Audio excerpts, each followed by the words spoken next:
Lord of Mysteries 2, Circle-of-Inevitability. Chapter 127 Café. Lumion couldn't help but smile when he saw the slogan on the wall. It reminded him of something Aurora had once said.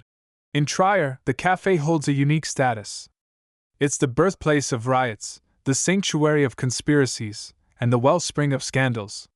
Throughout Intijan history, innumerable riots had been sparked in cafés, and countless literary works and political struggles had brewed within them. Unlike the neighboring Lone Kingdom, Intis had its own private clubs, but they were fairly exclusive or high-end, with limited access. Be they former nobles, current members of parliament, high-ranking government officials, financiers, bankers, industrialists, renowned authors, newspaper editors, military generals, or university professors, everyone enjoyed frequenting different cafes to engage in spirited conversations, presenting a more approachable side to the public. After all, the Republic's political slogan and image were built upon freedom, equality, and fraternity.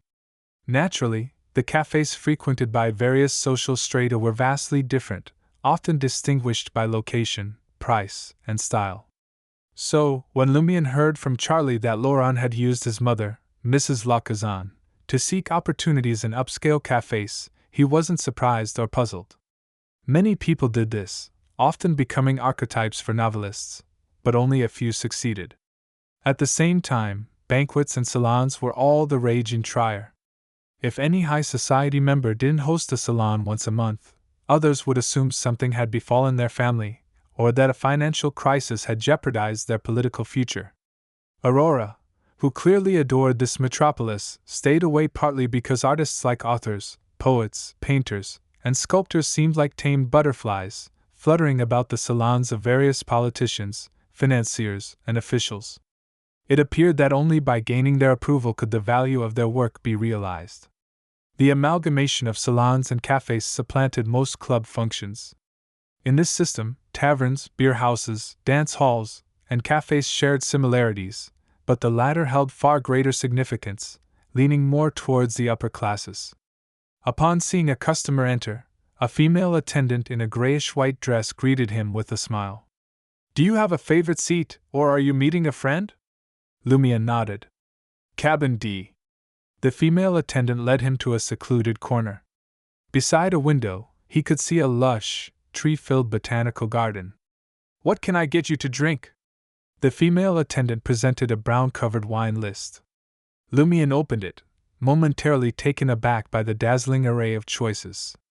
Fermo coffee, Highlander coffee, Ream espresso, Side black tea, Marquis black tea, West Balham black tea, fruit slushy, frangipani cocktail, ambergris lemonade, Venus sacred oil, summer wine, Kirsch, rose dew, walnut spirit, orange and lemon wine, cherry spirit, absinthe, fennel absinthe, gin, bitter curacao, apple brandy, grape dregs brandy, sweet wine, perfect love, barbarian cream, little rose, West Pyro.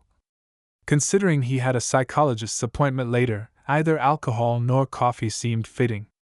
Lumion thought for a moment and said, "Ambergris lemonade." "For Elix?" the female attendant inquired. "Do you need cake, bread, or other food?" "Not for now. I'll decide when my friend arrives." Lumion surveyed the surroundings of Mason's Café and noted the absence of customers at this time. The lunch crowd had cleared out by 2:30 p.m., leaving more than an hour before tea time. Soon, the female attendant returned with a tray, placing a glass filled with a colorless liquid and a few lemons on the table. Lumion eyed the empty seat across from him, picked up his cup, and took a sip. A sweet, elegant fragrance filled his nostrils, and the refreshing sour taste invigorated him. As the minutes passed, Lumion noticed the wall clock nearing 3:30 p.m. He couldn't help but glance at the cafe entrance. Green plants adorned the area, but no customers entered.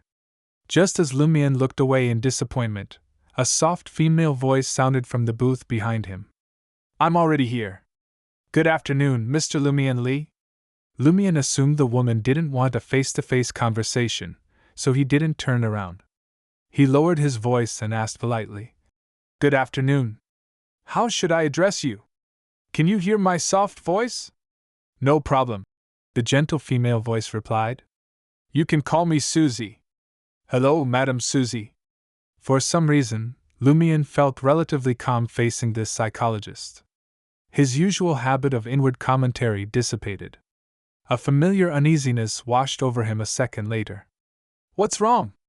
Susie, seated behind him, inquired gently. Lumian pondered for 2 seconds and didn't conceal his feelings. I'm a little uneasy. It's an odd yet familiar sensation. Yes, I must have experienced something similar when I met an information broker yesterday. Susie spoke rapidly, apologetically. Sorry, I'm used to reading your thoughts. That might be causing your discomfort. Your body is infused with intense corruption and is in a delicate balance. The slightest disturbance triggers a reaction. In other words, you're highly sensitive to hidden and invisible influences, surpassing beyonders of the same sequence or higher. Is that so? Lumian wasn't angry. In his view, a psychologist needed to read thoughts for effective treatment. Rely on words alone? He then furrowed his brow. Was Anthony Reed also reading my thoughts back then? I'm referring to the information broker.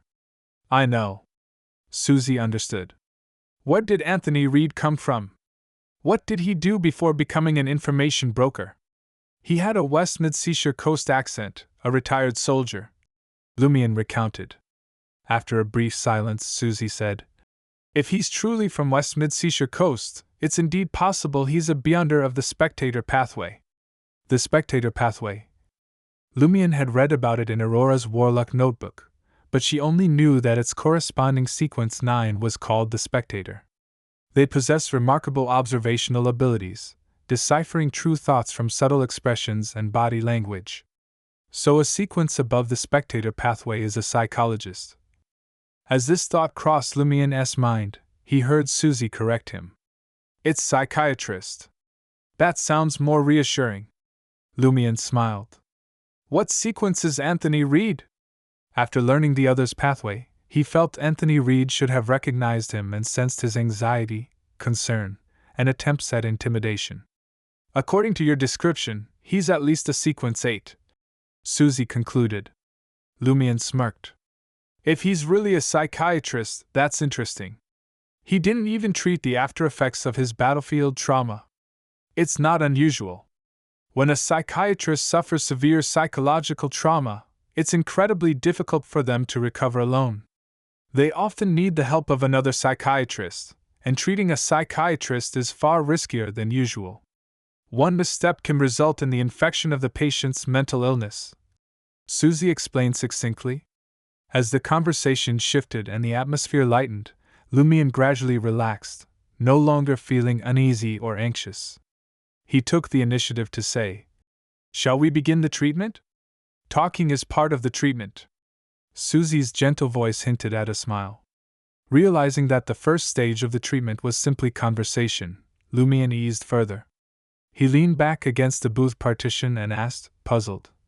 I know it was a dream, but there are many details I can't comprehend. Since it's my dream, how can I know the various abilities of the 3 official investigators? Why am I so familiar with the unique abilities of the Padre, the Shepherd, and company? Susie's tone was warm as she replied. The 3 official investigators were forcibly drawn into your dream. It's as if their subconscious came close to yours, in a semi-open state. They would actively participate in the dream, revealing all sorts of information they know. Even if they only think about it, your subconscious can sense it. In other words, with Ryan, Leah, and Valentine's involvement, certain parts of the dream are created through interaction? Their responses are a collective creation of my subconscious and theirs, adhering to unspoken rules? Lumian considered this as he pondered previously unresolved questions. Susie's voice remained steady as she continued. You must have some suspicions about why you know the abilities of the evil god's followers, right? But you're just unwilling to confront them? At this, Lumian's eyelids twitched involuntarily. Based on the information Madame Magician provided, most of Guillaume Benet and Pierre Barry's abilities stem from the evil god sequence, contract T. So, it's impossible to predict their abilities beforehand. It depends on which creature they've signed a contract with, Susie gently analyzed.